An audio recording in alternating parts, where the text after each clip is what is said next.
whom I fondly refer to as Dr. L.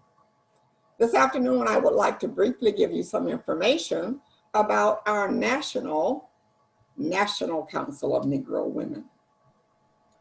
The National Council of Negro Women Incorporated was founded in 1935 by Dr. Mary McLeod Bethune. Dr. Bethune was an educator and a civil and women's rights activist.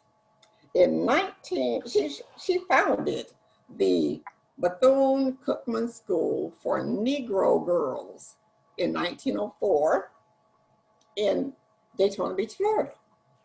Of course, that is now Bethune-Cookman University. In 1932, Dr. Bethune was appointed to President Franklin Delano Roosevelt's Black Cabinet in charge of Negro affairs. She was a very active woman in the political scene. Dr. Bethune dreamed of a coalition of women's organizations that would come together for the betterment and empowerment of African American women. When working on that vision, that dream, she called together a group of women's organizations, 29 in fact, to come together and strategize and implement her vision. The first meeting was held in Harlem, New York in 1935, resulting in the birth of the National Council of Negro Women Incorporated. The mission of NCNW is to lead, develop, advocate for, and empower women of African descent as they support their families and communities. The focus of NCNW is entitled For the Future. The outreach and missions of the organization include economic stability, financial literacy, social justice, health, and public policy. As you can see, there is a lot of work to be done. I can't talk about NCNW without mentioning our President Emeritus, Dr. Dorothy Irene Height, who served from 1957 to 1997. Like Dr. Bethune, Dr. Height was also an advocate for civil and women's rights. And now, Dr. Janetta Belch Cole. Dr. Cole is the 7th and current president and chair of the National Council of Negro Women. She was elected in 2018 at the Biennial Convention in Washington, D.C. Dr. Cole is an American anthropologist, an educator, a college president, a museum director, and a social justice advocate. Like Dr. Bethune and all of her NCNW predecessors before her, Dr. Cole fights for equal rights for women. Recently, NCNW celebrated its 85th anniversary. 85 years of service. That's a wonderful testament to Dr. Bethune's legacy. And on September 25th through September 27th, right around the corner, the 59th Biennial Convention will convene virtually. I invite each and every one of you to look at the website, ncnw.org, and learn more about our organization and register for the convention. Registration is open to everyone, members and non-members alike. So, as you consider today's program and listen to the presenters, I believe that the more you learn about NCNW, like me, the more you'll love it. And you'll be inspired to join us in the work. Again, go to that website, ncnw.org. We are waiting We are welcoming you with open arms. We are a sisterhood that embraces new members, and that includes women, men, and youth. Keep that in mind and remember, NCNW, the National Council of Negro Women Incorporated, welcomes you. Now, NCNW has 300 plus campus and community-based organizations. There are 29 affiliate organizations, and over 2 million men, women, and youth are involved with NCNW. Each, as you join, if you join, when you join, take the if away, when you join the national section, you'll be able to also join a local section.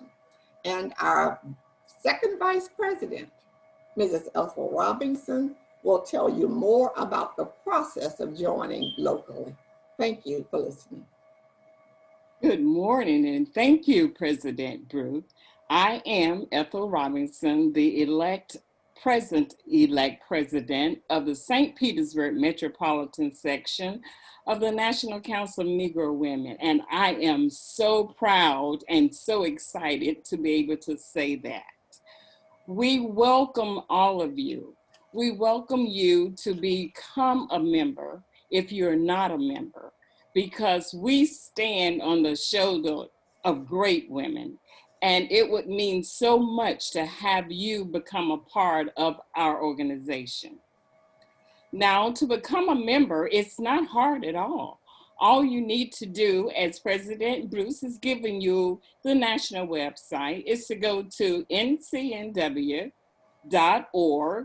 and click on join and join. It's as easy as that. Now, in order to become a member of our section, you must also become a national member and then a section member. There are so many things that involved in becoming a good worker when it comes to becoming a member. It's easy to become a member. Once you pay your dues, we have assessments. And assessments, let me just tell you what the assessment take care of. Our assessments are not just thrown out there to collect money. We do a lot with our assessments and our dues. Our local dues and our assessments provide for, you know about our breakfast, our Martin Luther King breakfast. There will be changes, of course, this year because everything will be done virtually, but we'll get back to you on that. Also, it provides for funding for our Founders Day as we honor our local founder, Fannie Air Ponder. It also, the dues and assessments also take care of the scholarships for our local qualifying high school students. Also, it enables us to provide for our community, just as the event we had this morning, as we gave back to the community with our bagpipe giveaway. All of this is taken in account when we make our dues payments and our assessment payments. Also, it maintains the ongoing operation of the Fannie Ponder's House. So nothing is scrounged, everything is used. And once you become a member of the St. Petersburg Metropolitan Section of National Council of Negro Women, you won't look back. You'll be proud to say you are a member. So I extend to you a very, very warm welcome. Thank you. Now we'll have you listen to our youth president of the Black Pearls, Miss Genesis Richardson. Genesis.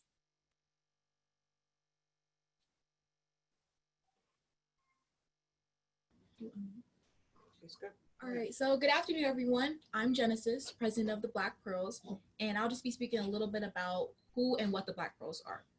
So the Black Pearls are a student membership of young African-American girls ages from 10 years old all the way up to the completion of high school. And like the overall purpose of Black Pearls is just to allow African-American women develop and encourage the leadership potential in the community, promoting and involving ourselves into the community through volunteerism and services, and promoting excellency in school.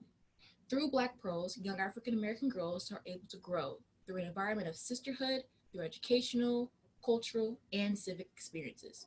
And we learn more about our community and what we can do to make a difference in our community. So that's the Black Pearls. Oh, yeah. Mhm.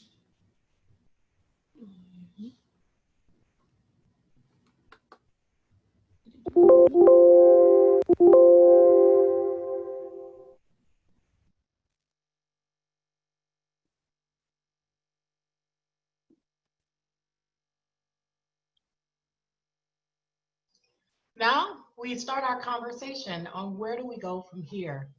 As we know, education has been on the forefront of many individuals' lives. So as we begin our conversation, we thought it would be robbery not to hear from our teachers. We are so pleased to have Jennifer Richardson, who serves as a Pinellas County school teacher, as she shares her perspective of where we go from here. Good afternoon, everyone. I'm so delighted to be a part of this. And as Dr. Butler said, I am a teacher here in Pinellas County Schools, and this is my 11th year teaching. The term, where do we go from here, implies that we've been on a journey. And as an educator, I can truly say that we've been on a journey since March. When school shut down because of COVID, it was hard. It was hard for teachers to adjust to how we teach. And it was hard for the students as well. But from a teacher perspective, no one gets into teaching to be away from children. You get into teaching to be a part of their life, to make their lives better, to impart knowledge to them. And when that shifted, it was hard for teachers as well. But as we prepare to go back to school here in Pinellas County, I would like, if I could speak to every parent in Pinellas County, I would give them 3 pointers. First pointer I would give them is to be proactive. As a teacher, we have certain guidelines that are set in place now because of COVID. And I would tell parents, first and foremost, if your child is sick, please keep your child home. Just sending your child to school when they're not feeling well or they're sick can potentially shut down an entire school. It's a little different now because of COVID. Previously, a little runny nose, you still send your child to school, but that is not the case now. Secondly, I would tell parents to always, continue to think of others, the other students in the class, the other students at the school, the teachers, the other staff, anyone that your potentially sick child will come into contact with. It could potentially shut down that school. Secondly, I would say patience. Again, here in Pinellas County, we have an entirely new learning system that educators, teachers, staff, everybody, we've had to learn. And as we start school in 2 days, it's new. It's frustrating and it's new. And I would just say to the parents to just be patient with the teachers. Just like it's new for the kids, it's new for us too. I would also say practice with their children wearing the mask for an extended period of time. It's a lot to go through a whole day wearing that mask. I know for myself, just running in a store with that mask on, as soon as I get out the store, I'm pulling it off. So practice with your kids, with their kids over the weekend about wearing those masks. It's important, it's required. It's not optional at all when they come into public schools. I would also say a lot of kids come to school and they come to socialize with their friends and other people in the class. And that's going to be minimized as we prepare to go back to school on Monday. Social distancing guidelines, are in place and we have to abide by those. So just, parents, talk to your kids about how you're going to be able to interact with their friends. A lot of kids are touchy. A lot of kids like to hug their teachers, and we have to practice social distancing at every cost. And thirdly, I would say persevere. As we continue to move forward on this journey of COVID, we have to continue to just progress. It's a lot. It can be stressful, not only for the students, but for the teachers, because you want to continue to love on your students. And I call them my students because when they come to my class, that's what they are. And you want to continue to love on them and teach them and help them to grow and be productive. But it's hard. It's going to be hard. We've been in a lot of trainings these past couple of week and a half or so, and it's going to be hard for the kids coming back. But I'm a firm believer that if the students see the teacher is okay, they'll be okay. If the students see the teacher flipping out and freaking out, that's what the kids are going to do. So I have to remind myself to remain calm. And when they see my calmness, they'll pick up on that calmness and they'll be calm as well. But we will get through this school year. We're starting out face-to-face and virtually as well, but we will definitely get through this school year, and we will do it together. Thank you.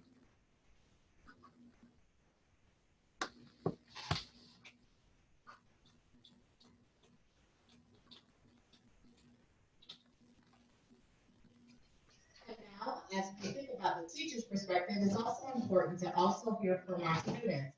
We have the pleasure of having Genesis Richardson and Kurt Butler share their perspective as two Pinellas County School students.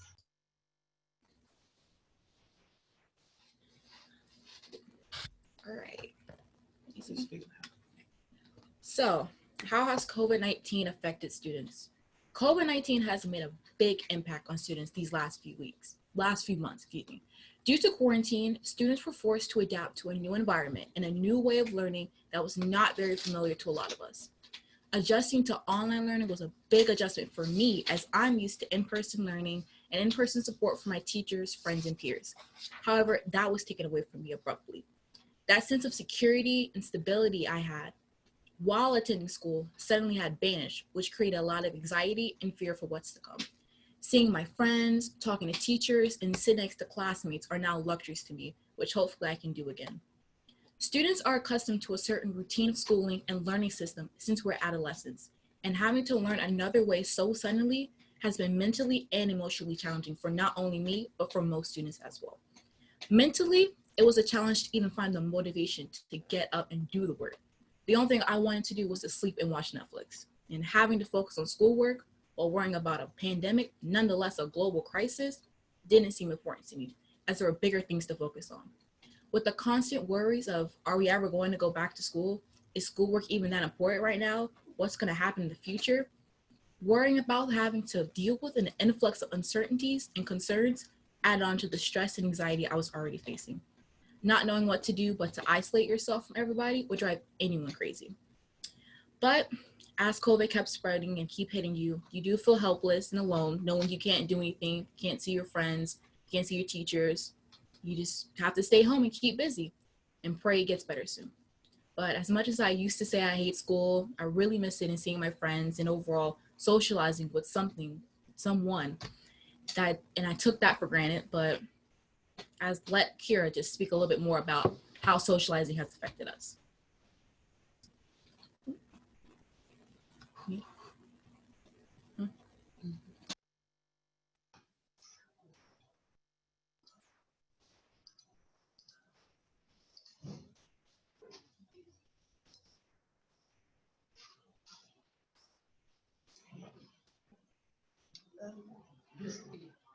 Hi, so my name's Kira, and as a senior in high school, something that really concerned me when I found out that we were going to be spending so much time out of school is how my social life may be affected.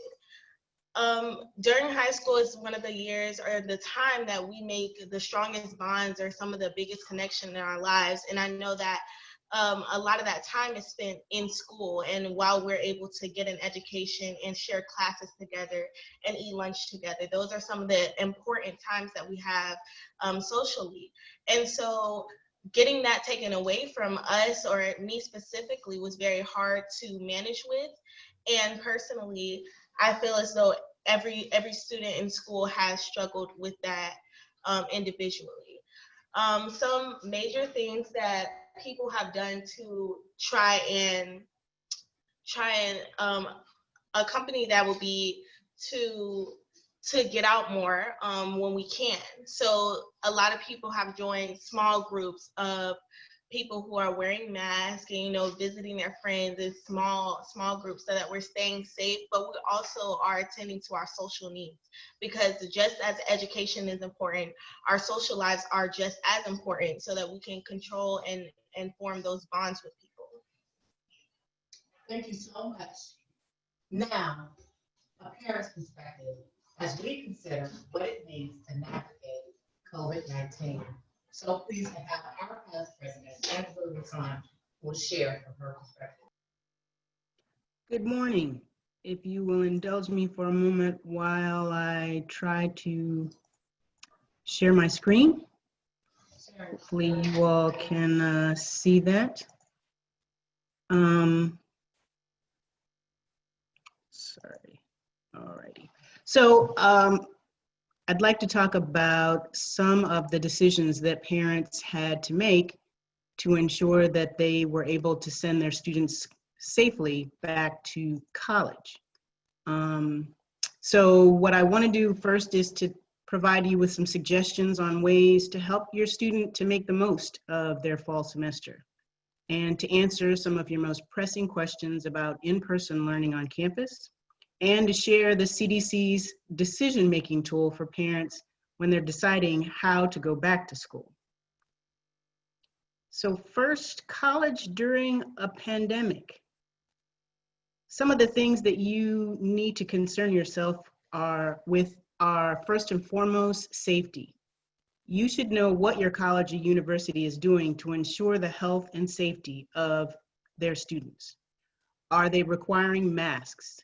Are they implementing shared rooms, or are they assigning students one room each?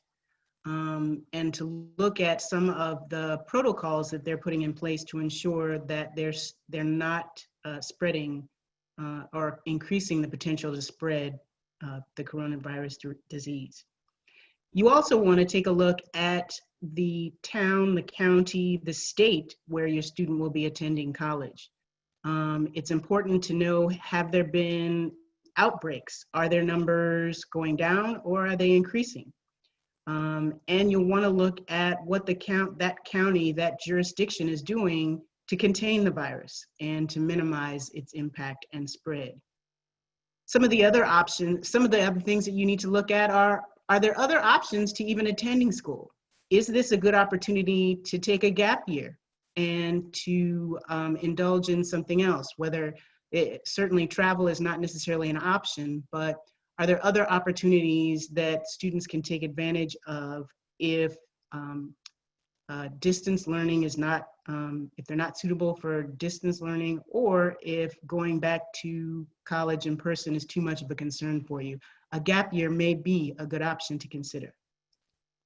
The other thing that you need to consider is social distancing, and you need to have a conversation with your student, not only to help them to appreciate the importance of social distancing during this time, but also to know what the symptoms are. They need to be in tune with their own bodies to understand if they're noticing any changes, if they're having a fever, are they tired, have they lost their sense of smell? They should know what the symptoms are to be able to recognize them in themselves. And they need to know especially how to maintain a clean environment. And I know parents who have college students might chuckle at the thought of that, but especially during this time period, it's especially important for students to be conscious about where their hands are going, whether they're cleaning surfaces, and maintaining a cleanly environment.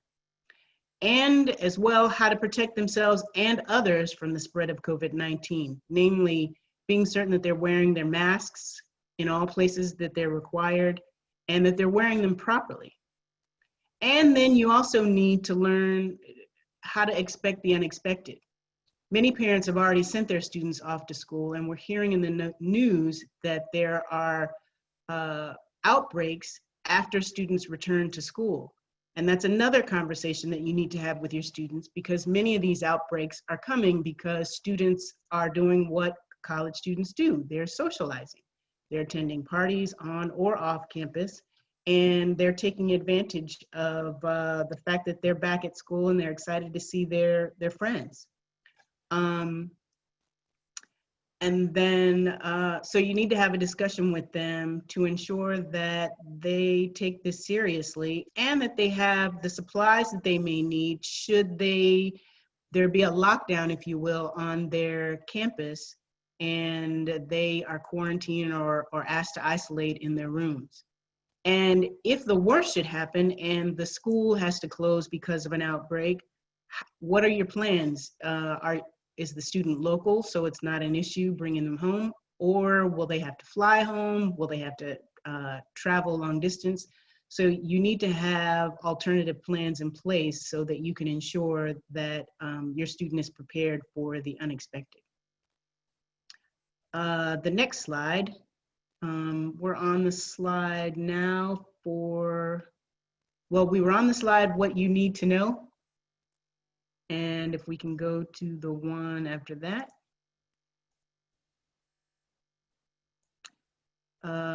Your questions answered.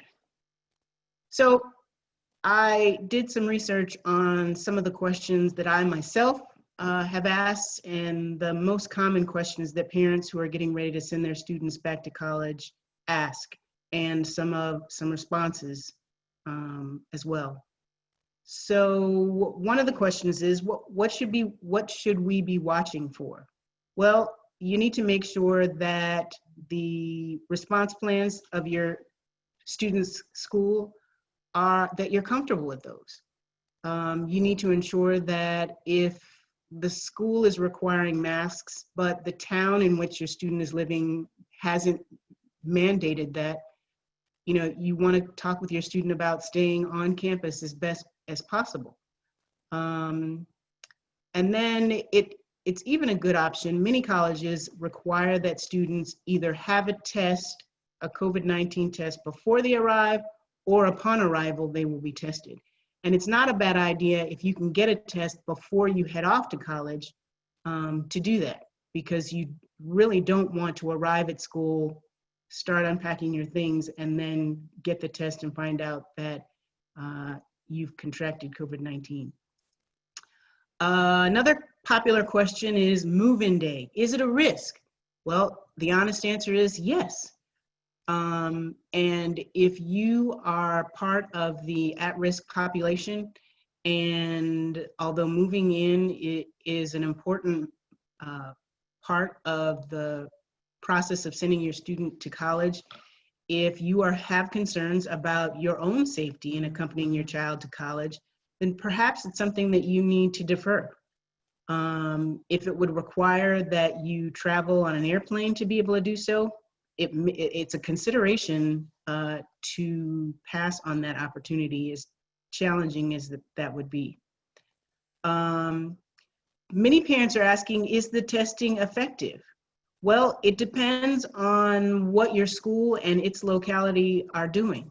If it's one part of an entire plan, then yes, it would be effective. It's effective if you test students upon arrival, and if you are monitoring their for symptoms, if you're checking their temperatures, and if you are perhaps testing periodically. If it's part of a community plan, then yes, testing is effective. Many parents ask, well, we're here at the school, we're getting tested now, what's the point? Well, the point is that if we look at one of the other questions, which is about contact tracing, if you've never tested the students, then you don't really have a baseline to start from. So testing is important, and it is effective. You have to consider, what if students become ill? Many colleges have set aside specific dorms to be able to isolate students if they are test positive. Some have even taken a step further, and if students are simply showing symptoms and have not gotten positive tests confirmed, they too will be isolated, and those things are important. Again, what about contact tracing? Well, Contact tracing is disease prevention 101. It is an effective tool in decreasing the risk of community transition. And we've heard in the news a lot about contact tracing and concerns about privacy, but in those cases, in this case, it's an important component to ensuring our safety. And then how do we get them to take the pandemic seriously? Well, we've heard from the students that during periods of this challenge, that the global pandemic even wasn't their top priority. And as parents, we don't necessarily want it to be so much, but we do need for them to take what's happening in our world very seriously, to the extent that they are being mindful of taking care of themselves and ensuring that they are doing what it takes to keep other people safe as well.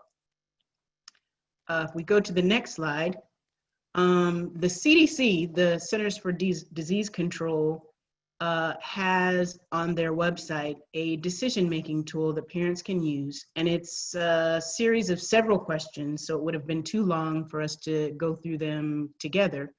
But some of the specific areas that are included in this tool talk about the school's reopening plan, the virtual or at-home learning options, how to assess whether or not it's a good idea for your child to be learning from home or at school or virtually at school or at home. Because there are some students, as we heard, that virtual learning is not effective for them. The other areas are academic, social, and emotional well-being, which I know that we'll talk a little bit more about later in today's discussion, but that's an important component. If your child is going to be at school on campus, but essentially isolated to their room, are they the type of person that functions well in isolation? If they're a social person, how are they going to be able to stay connected to friends and family? And so that's an important consideration. And the last section of questions talk about school-based services, which refers to other supportive services that your child or even your family may need during this pandemic.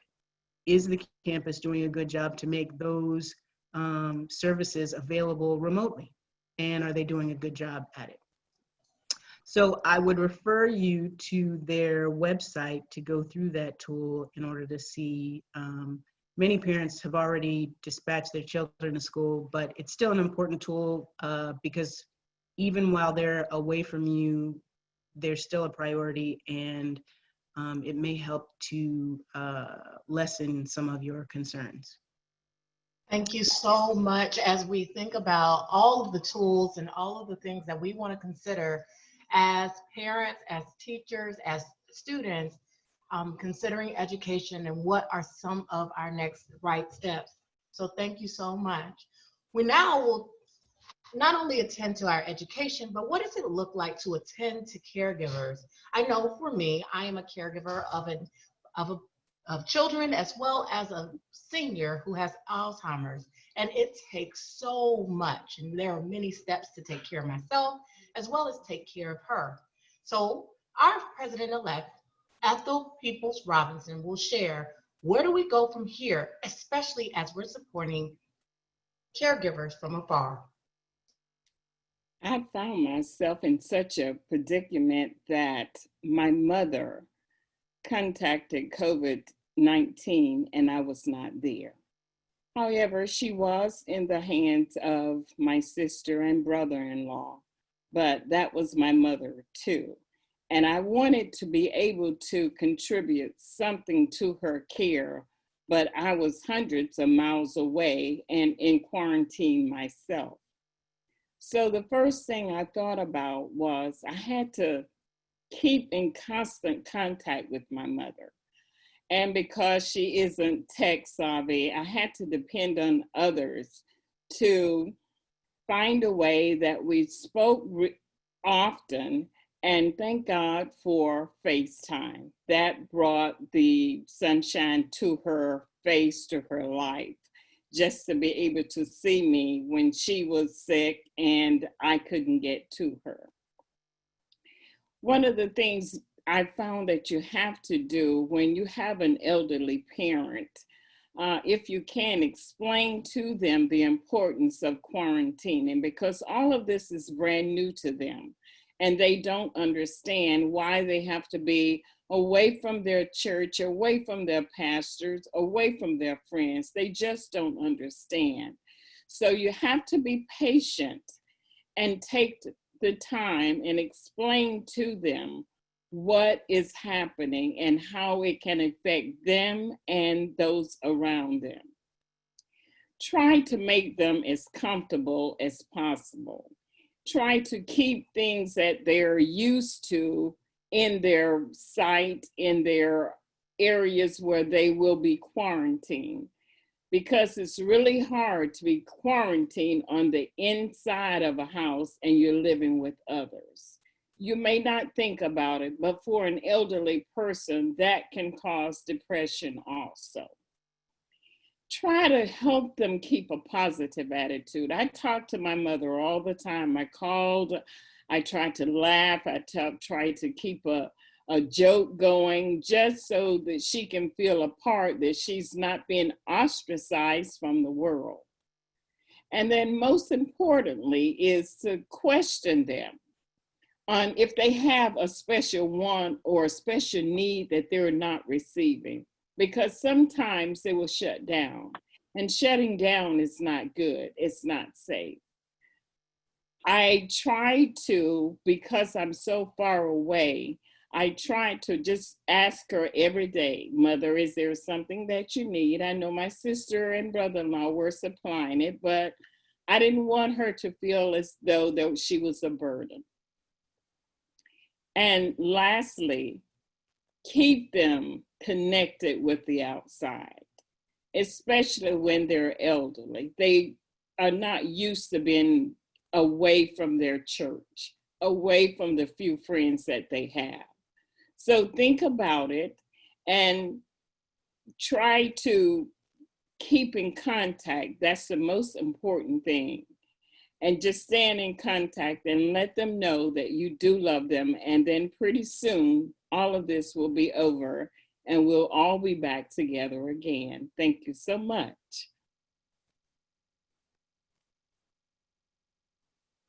Thank you so much, as you shared from the perspective of being a caregiver, and now we'll have faith leaders share.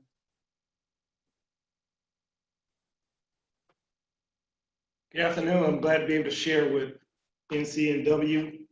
They have been great partners with IMA for years, and they have been great friends to our family.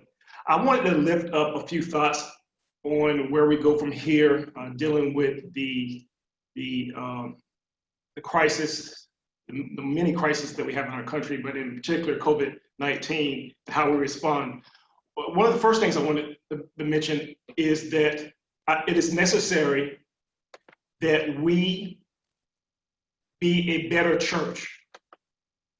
That COVID-19 has forced us to consider some things in the past that we thought were important. Today, everyone's church is the same size. There was a time when there were some things that were important to us, like church anniversaries, bazaars, parking spaces, assigned seats.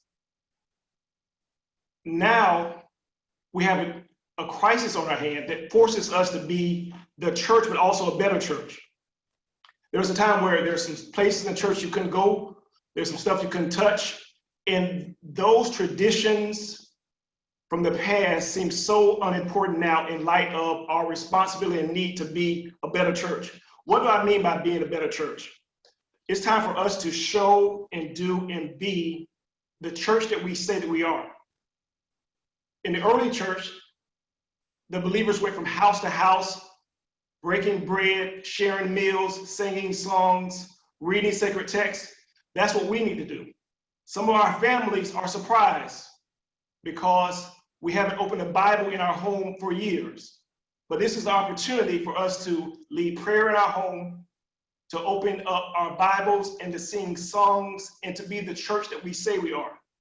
There's also a chance for us to deliver groceries to our neighbors. So when you go get 3 packs of water from Publix, give 1 to your neighbor.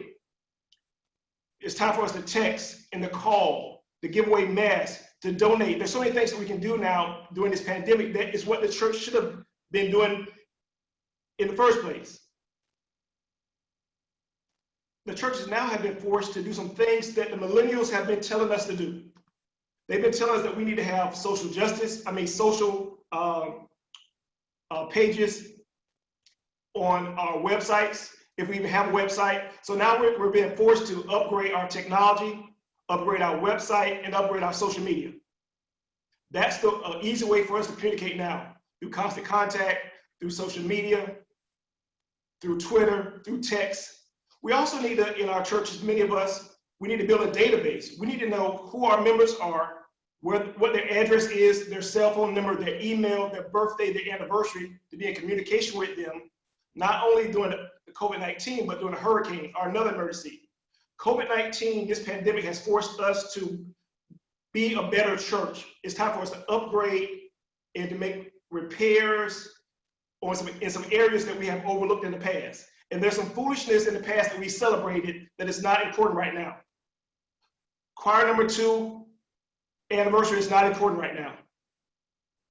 Who has an assigned seat on certain days is not important right now.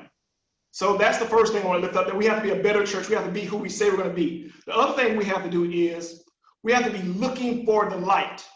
Yes, things are dark now. There's a pandemic going on, there's death, there's sickness, there's protests in the streets, there's recession going on. Our children are going back to school in a dangerous, possibly situation next week. But we have to keep looking for light. We're light people, and we look for light in the darkness. So this is not a wedding. This is a wedding, this is not a funeral. This is the beginning, not an end. We have to look for opportunities. Proverbs 13 says that the wealth of the wicked is laid up for the righteous. It's laid up for the church. So during this pandemic, in this recession, in this slowdown, there are opportunities to grow your business, to start your business, to go back to school, to buy land, to buy stock. My wife came to me a few months ago. She had 2 stocks she wanted to buy, Levi's and Hormel, because people are not wearing dresses and suits. They're wearing t-shirts, sneakers, and jeans, and people are buying canned goods to store up for during this pandemic, during emergency. 400 Starbucks stores have closed during the pandemic, 400. And because those 400 closed, that's an opportunity for someone to start a business or to move into a space and get a great lease. The last thing is we have to be steady. This is not the first time that the church has seen dark days. The church began during an earthquake on Calvary. We've survived persecutions, we've survived World War I, World War II, and many Christians around the globe worship in the secret. Because of authoritarian leadership, they worship in the dark. So today we're facing a pandemic and a recession and oppression of voters, but it's not the first time that the church has seen a dark day, so the church needs to be steady. Our faith needs to be steady. We need to be steady in the sacred texts and the songs and the traditions that we believe in. Because we've seen days like this before. We've seen difficult periods like this before. And that's what David says to us in Psalms 37, that he's been young and he's been old, but he's never seen the righteous forsaken. That's us, the church. Nor their seed, his or her, that's us, begging bread. We have to be steady throughout this pandemic. Thank you. Amen. Amen. And as we take on the actions and we now think about, well, what do we do about our health? So from congregation to our own health, we're so pleased to have Dr. Michael McPherson join us by phone.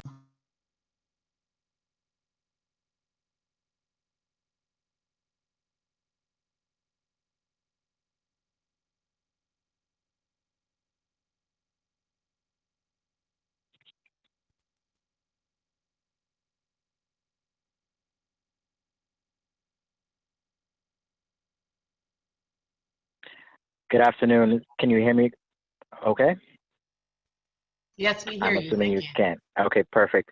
Well, good afternoon, everyone. Great information. I've been listening this whole time, and it's really great to hear the different sides of the topic at hand. And I wanted to add a couple things here. We're going to talk a little bit about some of the risk factors that we've, all heard so many times over the last few months, but also on the clinical side, what we're seeing, how it's playing out in people's day-to-day lives.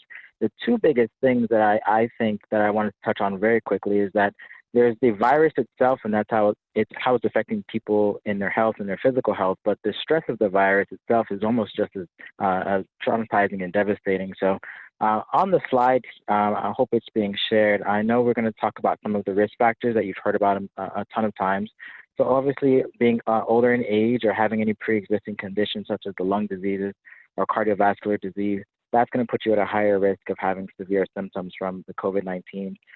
Being obese or being immunocompromised, that's also going to put you in a higher risk category. And end-stage renal disease and liver disease. Now, all of these things, I mean, just because you're diagnosed with them, it shouldn't necessarily put you in a state of fear, but should definitely put you on alert. I know there are different sides of this, the fence here of, some people are a little more concerned about it and others aren't. But you should definitely take these things very seriously, especially if you're in one of these risk categories. Now, on what we're seeing on our side, like I said before, on the physical side, we all know that if you are having symptoms or you've been infected, that 14-day window is very crucial. And not just for you, but more importantly for those around you. And one thing that we've discussed with our patients in office is how to take care of those people around you. So the elderly, you can do that by taking care of some of their errands for them, getting their medication, getting their bills paid. Those kind of things would be very helpful for people who are infected. Now, if it's a child or somebody that you have to, that depends on you to be close with them, then you just need to protect yourself and have them protect themselves. But definitely that can be done just by taking proper precautions. Now, you've heard of a ton of things that are being put out there that you can try, different medications and whatever. But the biggest things you can do are just really washing your hands thoroughly and often, and common surfaces that you touch very often. So those two biggest things, and avoiding touching your face as well, can really keep you out of harm's way for the most part. Now, the additional things I wanted to talk about too was, can you catch it twice? So we've had, in our practice, we've implemented a process and of screening our patients. And even though that 14-day window is kind of your first place you want to stop, we ask them to wait until after 14 days after the last symptom, not the first symptoms, because it is possible that disease can linger in the body a little bit longer than those 14 days. So keep that in mind with friends and family too, if they've been infected. Just because they're symptom-free, it doesn't necessarily mean it's a free opportunity to socialize and get close with those individuals again. Lastly, I didn't want to take up too much time, but I know there's something that I didn't hear anyone talk about today so far, but we've heard about this concept of herd immunity. Until the vaccine, I know there are vaccines being put out there and being developed. It's not an exact science. I mean, this is the first time we're dealing with this particular strain, this particular virus in general.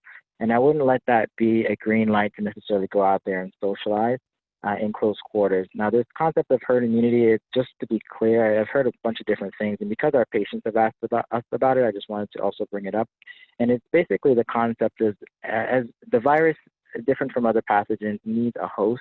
And so if there aren't enough hosts, or as the hosts become less available, the virus has a lesser opportunity of spreading. So that is not necessarily, again, meaning that nobody can catch it. It just means that enough people have been infected at that point to where you the virus doesn't have as many potential hosts to continue to spread. So I just wanted to touch on those things because it seems to be those are the concerns of our patients who are very fearful, and rightfully so, of what's coming up ahead. And when you talk about where do we go from here, I just wanted to encourage everybody to continue to practice some of these new measures that we've implemented in our lives, hand washing and just being careful, because new viruses will always come up. It's just a fact of the matter. And then these practices are going to allow us to live a healthier life and protect those around us as well. And so that's why I just wanted to add those two things that coming from the clinical side, what we're hearing from our patients. But again, I think it's very important that you address, like this forum and this panel is trying to accomplish today, the physical ailments and infection, but also the mental side of things as far as how it's affecting the family and those around you, and the fear, how that manifests in the body. So continue to stay encouraged and stay positive. And this is great information, and thank you for giving me the opportunity to kind of share what we're seeing in our office.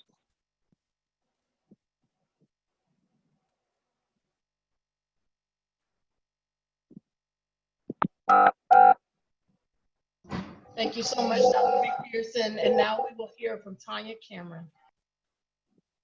Good afternoon, everyone, and good afternoon to all the wonderful panelists. I'm going to keep it brief, but I just want to make sure that I hit all the important topics. As we know, we are focusing on COVID-19, the crisis prior to, and what we need to focus on is how we need to move forward. I have this quote here. It says, "Take good care of your body. It's the only place you have to live." For our Bible scholars, it has mentioned take care of your temple. It's the same thing. What you put into it, what you allow in, whether it be outside physical stressors, we need to be mindful at all times. As the previous slide that was given, the risk factors, I'm not going to go to each point, but I know everyone has heard about underlying conditions. What is underlying conditions? We know that it's someone with cardiovascular disease or what have you, but a simple way to keep in mind what underlying conditions from the clinical side of is someone that has a compromised immune system. Someone that is not pretty much healthy, their immune system has been compromised with some type of disease or some type of infection. As you can see, there's a list there. I'm not going to go through all the pointers, but those that also have compromised immune system are those that have diagnosis of cancer as well as HIV as well as AIDS. So you're probably wondering, why is the digestive system important during this time? Your digestive system is your second defense of immune from viruses, bacterial viruses, as well as viral infections. Bacterial infections as well as viral infections. Your first defensive mechanism is your skin, but your intestines is where everything is digested and then delivered through your system. So if your system, your intestinal system is compromised, then more than likely it will lead to poor health conditions. With the intestines, if we can go back to the previous slide in regards to the intestinal system, why is it so important is that if we can go back to the previous slide and to the benefits, thank you, it determines your health. What you put into your system. Are you eating healthy? Are you eating fresh vegetables? Are you using your supplements? Are you exercising? If you are not doing that, you have a greater risk of poor health conditions. I've done some research with the average American. I'm not going to say the word, but I'm just going to say movements. The average American adult moves only once a day. And if it's not once a day, it's once a week. Well, why is that important? Because less movement leads to colon cancer. So if you have the average adult should be doing 3 times a day. So I challenge you after this presentation, if you can just write down for a week or a couple of days, what was the last time, and then keep track of what you put into your system, and you'll be amazed. I like to ask people, when was the last time? And they said the last time of what? Last time you had a movement, and then if you have to think about it, yeah, you're great. Your chances are higher for leading to poor health. And also adults, if you have poor health, more than likely you're showing your children as well as getting poor health.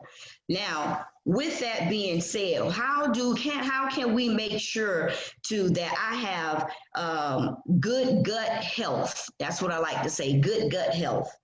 Drink plenty of water. I know a lot of y'all cringe, but yes, Plenty of water. Water lubricates the intestinal walls that allows you to have your movements. Also, too, you need to make sure that mentally, that whatever stressors that you have, your concerns, COVID has caused a lot. People are not sleeping like they used to. If you can maintain a healthy mental wellness, that would aid into your contribute to good health as well. Exercising, tennis, swimming, whatever you decide to do, just make sure that it's something active. COVID has caused a lot of us to be stagnant.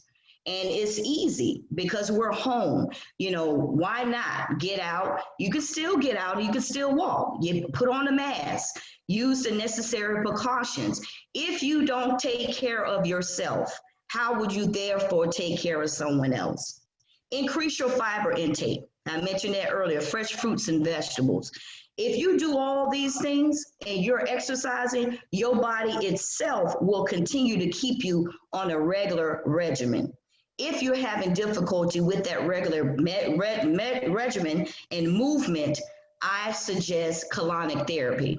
Colonic therapy aids in that movement. It'll get your, I always say colonic therapy is like a jolt for your entire system. Some people tend to fast, and that's good, but then you still have other, I like to say sludge left into your intestinal walls. If we can go back to the previous slide, and then I can go ahead and just go over the previous. So thank you so much. As we consider the health benefits and the steps that we can take, you have already talked about all the movements that we need to take in order to remain healthy during this time. Now, as we attend to the time, and I'm so thankful for everyone who's remaining on the call, we're going to ask for a little bit of grace so that we can wrap up and extend for about 15 minutes so that we can hear our true response to the crisis. We're so pleased that we have always had the support of our associate member and Senator Darrell Roussan. And so he will be sharing how he has supported us before the crisis and some of the policies that will help keep us safer during this time. Senator Roussan, thank you so much. Thank you very much for allowing me this opportunity. And I have to tell you, as comprehensive and inclusive as my wife's presentation was, she forgot the PTI and the TEM. And that is, as we drove away from Bethune-Cookman and Florida A&M universities, dropping off our sons, and as we get ready for our 9th grader to go to Lakewood brick and mortar on Monday, she had a teary-eyed moment that was the TEM. And to get through the TEM that some of us have during this pandemic, we had the PTI, pray through it. So I want to offer that to everybody. We've got some good information. The best way that I've been able to support NCNW and its mission and its aims is by listening, by considering the things that you've talked about, the things that your mission statement presses you forward on.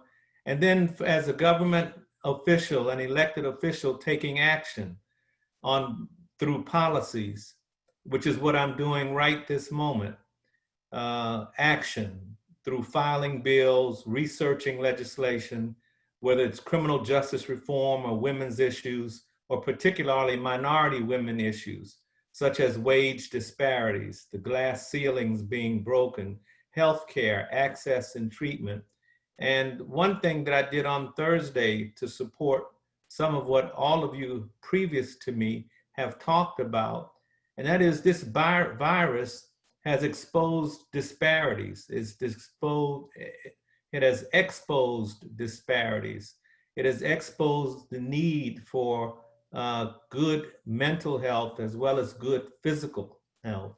And amongst the Black population, because of comorbidities that's been talked about already, hypertension, obesity, asthma, sickle cell, we're at higher risk for more serious consequences when it comes to COVID-19. But the Office of Minority Health, which is in the State Department of Health, has been defunded over the years. It started with the $10 million budget because they saw that there were disparities in health access, health treatment, and healthcare issues. But then it dwindled down to 3.8 million over the years and lost full-time positions. It's my priority to beef that agency up, to create more full-time employees, to triple its budget. And it's one of my top priorities going into session. You've already talked about isolation.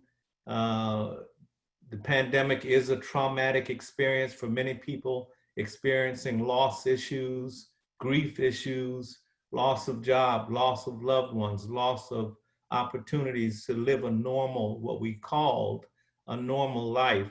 And we need to be careful about that. When this pandemic is over, they estimate that PTSD will increase by 40%. And so we need to take care of ourselves. So how can I support NCNW? By listening, by considering your mission statement and your actions, and then me taking action on them through policy enactment.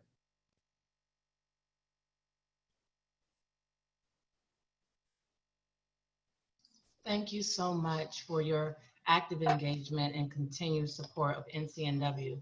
So not only from a national perspective, however, our own national organization is responding to the crisis. We now have our national member at large, Sandra Gibson, who will talk about the larger organization's response to the crisis. Well, good afternoon, everyone.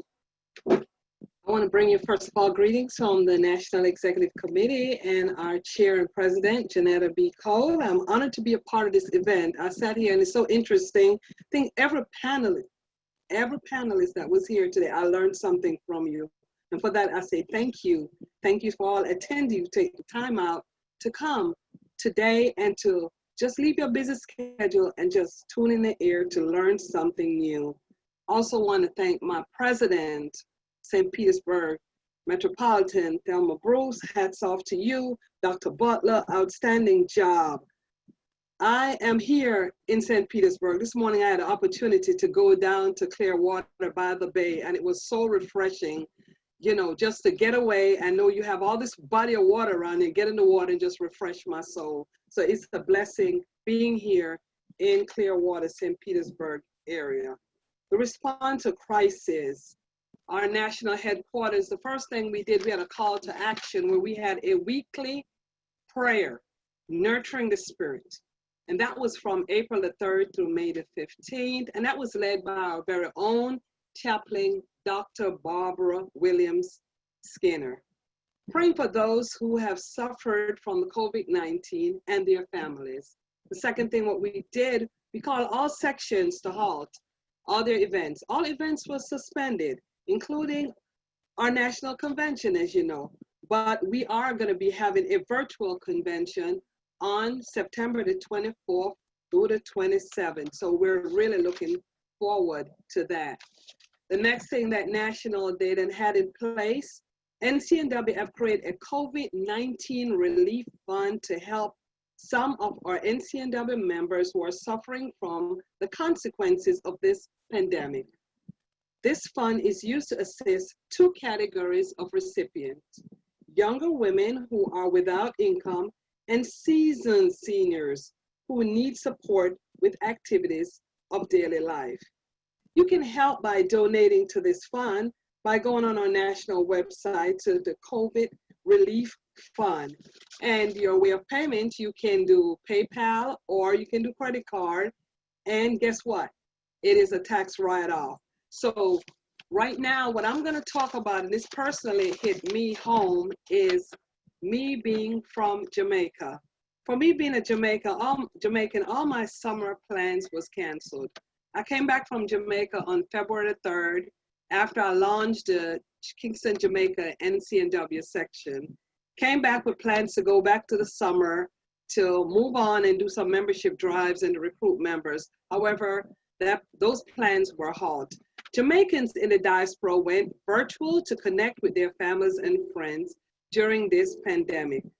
Jamaica they shut down. Jamaica shut down back in March. They shut down the whole island. We didn't have any boats coming in. We didn't have any planes coming in. But we reopened the island on June the 15th.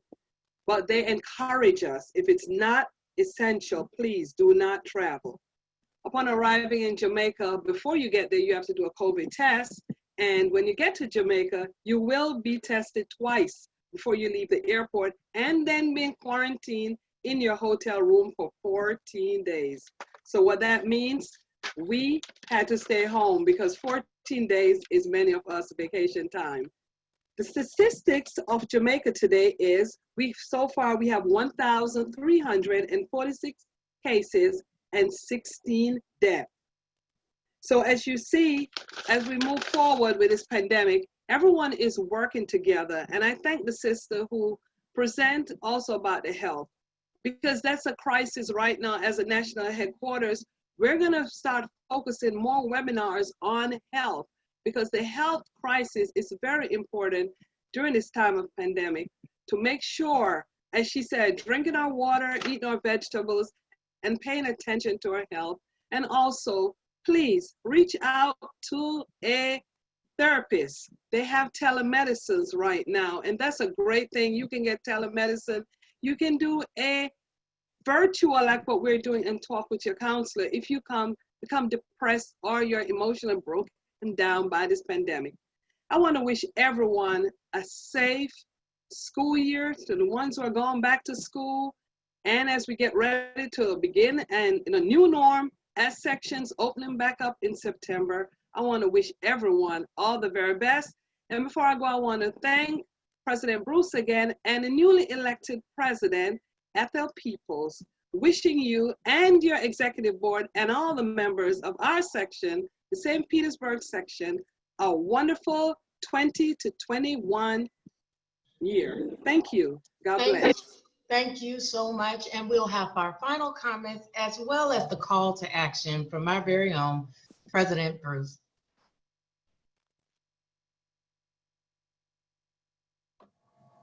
Thank you so much. I want to make this brief so we can tie up the time here. And I want to thank everyone who tuned in today. Thank you from my heart to yours. I know you received a great deal of information today. I hope it has been beneficial to you. So where do we go from here? That word is inclusive. It means all of us, everyone. We are a determined, a strong, and a resilient people. We are mountain climbers, able to overcome obstacles of any kind, standing on faith and on our ability to come together in times of crisis. We start with taking care of ourselves, and you've heard all of that. Wash your hands, wear your mask. Please, please practice social distancing. Take part in community outreach by joining local organizations in their work. I invite each of you to go to the website for ncnwstpete.org. Look at our local organization, our history, the programs and projects that we sponsor. Join us in the work. Membership is inclusive to everyone. I repeat, everyone. The national headquarters is conducting a national membership drive right now throughout 2021. So just remember that, keep in mind, go to the website, hit the join button, come and work with us. Above all, stay safe and stay prayerful. In these uncertain times, of one thing we can be sure, God is in control. We can get through this together. Again, I say thank you to each and every one for taking time out of your busy schedule today to spend with us. And we hope to see you again on future programs. Thank you. Thank you. Now, as we exit off, I would love for everyone to have an opportunity and just share some of your feedback, some of the highlights from today's program. Leave that in the chat and we will retrieve it after this session. We also will be sending out a survey. The survey will ask you to rate us on a scale from 1 to 10, and then provide a space for you to have comments. Leave comments. Again, on behalf of the National Council for Negro Women, the St. Petersburg section, I say thank you for your active participation.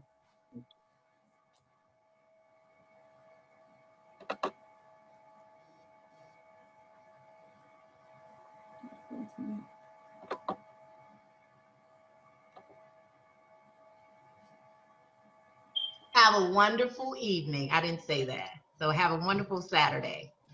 You too. Bye, everyone. Bye-bye. Hi, everyone. You too. All right, take care. Bye, everyone. Have a great day.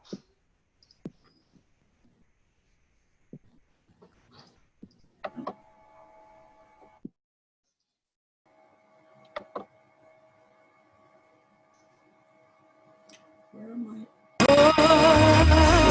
Y'all gonna help me sing it? Take me to the beat.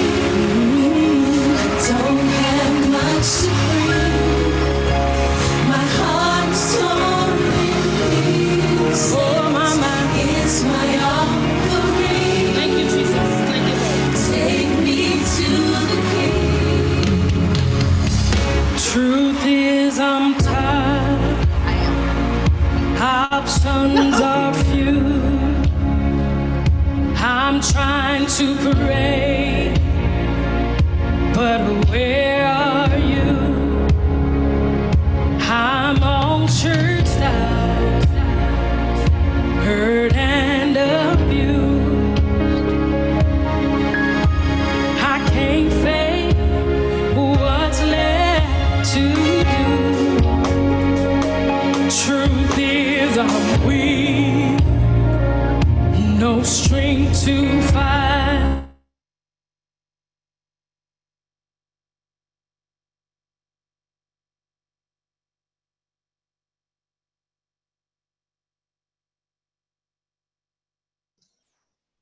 Miss Joyce Coleman.